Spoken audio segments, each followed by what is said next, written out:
Hey guys, welcome back. In today's video, I'll show you how to fix Waze if it's showing no GPS or showing approximate location. If Waze can detect your exact location, don't worry. Just follow these simple steps and you should be back on the road in no time. First, make sure your phone's location services are turned on. Open your device settings, go to location, and confirm that it's enabled. Next, check Waze location permission. On Android or iPhone, open Settings, find Waze, tap Permissions or Location, and set to allow all the time or while using the app. If available, also enable Precise Location for better GPS accuracy.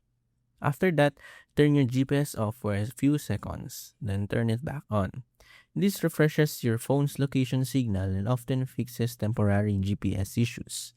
You should also make sure your mobile data or Wi-Fi connection is stable since Waze needs an internet connection to update your location and navigation.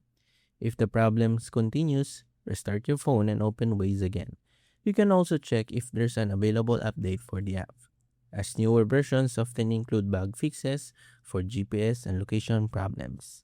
Finally, avoid using battery saver or power saving mode while using Waze, because these features can limit GPS performance and cause inaccurate location tracking. And that's it. Those are the easiest ways to fix Waze when showing no GPS or showing approximate location.